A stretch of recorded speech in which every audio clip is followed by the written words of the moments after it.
Welcome to Prime Motivation. Jordan here, aka J Prime. It's been a while since I've done one of these, but I'm feeling pretty inspired today and I actually have some time. So, here we are. Today's topic is actually on impact perception in Dragon Ball Z. What the what?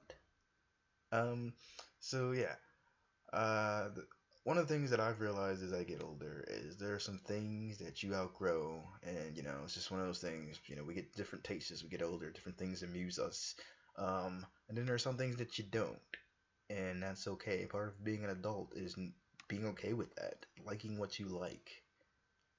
You know, and one of those things for me is the Dragon Ball franchise as a whole, but it all started with Dragon Ball Z. I've been watching that series for a long time now. I watched it since I was 10 years old. Since oh god, that was a long time ago. So that was 20 years. So I've been keeping up with that series since then, and surprisingly, even though it was finished by the time it got over here to the States, it's come up with a new life, which is interesting. Like 20 years pretty much after it finished over in Japan, so that's interesting to me. Um, but I bring it up because with that continuation, that new start of life, comes Dragon Ball Super, a continuation to Dragon Ball Z, which was a continuation to Dragon Ball. And for those who were keeping up with the manga, Dragon Ball and Dragon Ball Z were just Dragon Ball there. But um, in any case, I find the current arc that they're on to be fascinating. On the off chance that someone that's watching this is watching Super, I don't want to go into too much detail, but in that arc, the main character, Goku, is in many ways painted to just not be a hero, to kind of be the villain in a way, despite him being the main character of the franchise. And I thought that was interesting. And it had gotten me thinking about the franchise as a whole, like more and more over these last couple of weeks, believe it or not. So I am glad to actually make this video and express my thoughts on that franchise and what's happening now.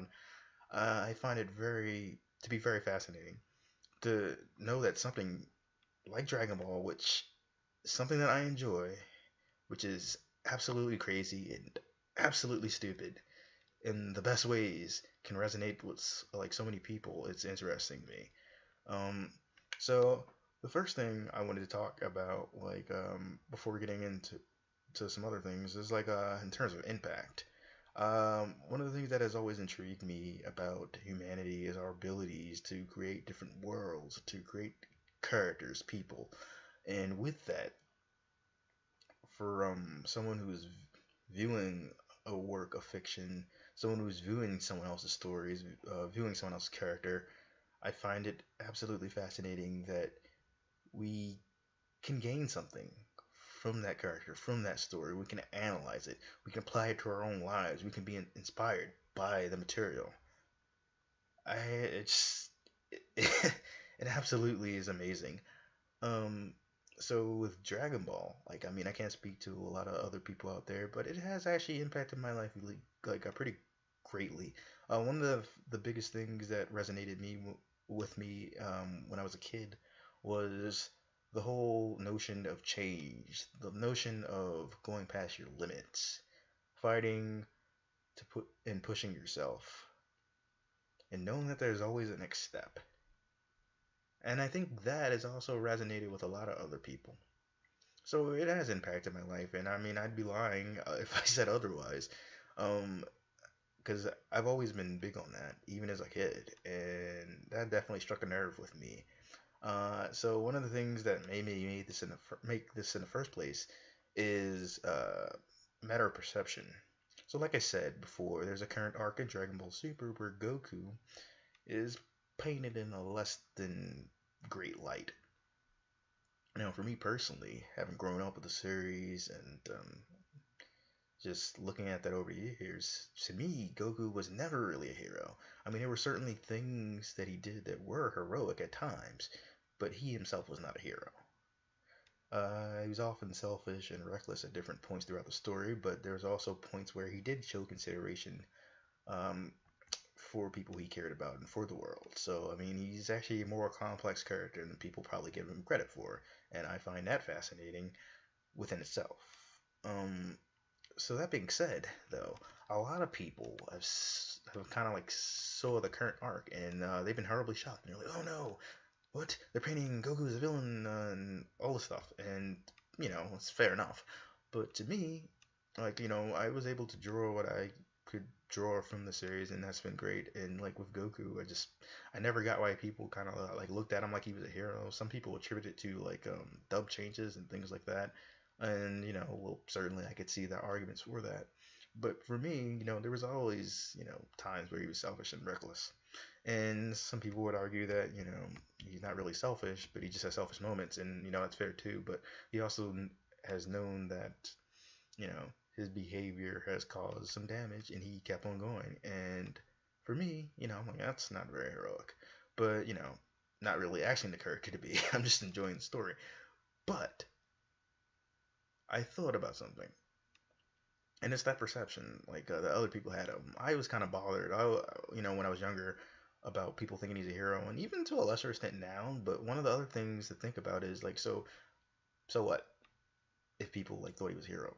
What does that mean to me? What does it really do to me? Like I said, for me, Dragon Ball, like Z, it had such an impact on me growing up that was really powerful. And I know that some people where it's the same. And if some people were inspired by Goku's actions and they viewed him as a hero, does the perception of them being a hero, even if he isn't in a story, matter? I would argue that it doesn't. Like, I would actually think that, if people can draw anything that's positive from something, that's great. So even though it does bother me from like a logical standpoint, like, if people get inspired, who am I to judge on that? And I hope that, like, as people go on and they keep up with the franchise, that they just, they keep on drawing something positive from it. Because, at the end of the day, it is the story, and why get worked up about it? But that kind of goes back to, like, things striking a nerve. So, on one level, I'm like, it's just the story. But on another level, I get it, because, it's a franchise, I care about it too. And, I'm invested in it as well. But I just, as I got older, trying to just say, okay, well, if there's something that I don't like about it, I just kind of go with it. But I think the perception of people, like that people have of Goku, is interesting because it's been largely positive, and that is inspirational in its own right. So it's just like, again, it fascinates me to know in that people can draw something from a character, from a story. They can analyze it. They can effectively alter that world in a way by their perceptions, because one person's perception of Dragon Ball is different from another person's perception. And to make it even more interesting, at the time that it came to the U.S., and it was coming to a lot of other places, there was differences from dub to dub, different censorship things, things that were left out, things that were added. And so everyone, I think, with that franchise has had a very different experience from everyone else. But I guess that goes like when you translate anything, and just, well, even if you didn't, even if you're both in a particular country and you're watching a particular movie, everyone's gonna have some different experience with it that's uniquely for them, because we are all different. We all perceive different. Like, I mean, we could have the same like opinions on a movie, but like we would still have a different experience though. And I find that fascinating. Humans are incredibly interesting to me. So yeah, this is a little different than some of my other videos. For starters, it's less general, I suppose. And actually, more about something that personally affects me. And again, I know like Dragon Ball is crazy and it's stupid, but for me, Dragon Ball Z has it's been interesting. And again, to add to all that, my experience with the franchise especially has been interesting because I watched it when it first got over here, and that that was interesting. Like, I mean, I watched it back when it was like on WB, like before like Funimation started doing everything in house, like the so-called Ocean dub, so to speak. I saw that, and I saw it when it came to Cartoon Network. I tracked down like the Cell Saga, back when I was like in high school and in college, and eventually I got like the whole series on DVD.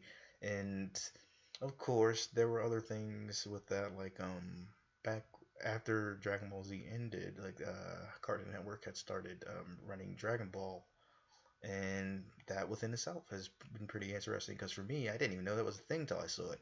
So we all have these different experiences. Like I thought, Dragon Ball Z was the beginning, and there's just some backstory, like anything you kind of come in the middle of the tale. But it's like Dragon Ball was a whole big thing before it, and even growing up and finding out more about the franchise, realizing that by the time it got here to the U.S., it was already done in Japan. That's just fascinating because I think by the time it ended its run on Toonami, like on Cartoon Network, it was 2003, and yeah, it was already done. And like I think the manga was done in '95, and the anime maybe in '96. So it's crazy to think that there was a significant amount of time that had passed before it ended. So like we all have these different experiences of different things throughout history, and again, it's all very fascinating. I've said that a lot during this particular video. In any case, I also saw Dragon Ball GT, and that was painful. But in any case, I'm enjoying Dragon Ball Super. I'm enjoying the whole franchise, and I think at this point, anything they could do, it doesn't really take away all the positive things that I gotten out of the series. Like, I mean, there's a lot of other franchises that have resonated well with me, but that one, it definitely made its impact, and I've been with that franchise for 20 years. But it all started with Dragon Ball Z. Rock the Dragon takes me back. But yeah, so I guess the take-home message would be, you know, things can have an incredible impact on us, and a lot of that is due to perception. And we can have like different perceptions of things, and maybe you're a positive experience. And even if something didn't really follow suit, like logically, if we can draw something positive from it, I don't think that should matter as much. I mean, you get one life, so anything positive in it, I support personally.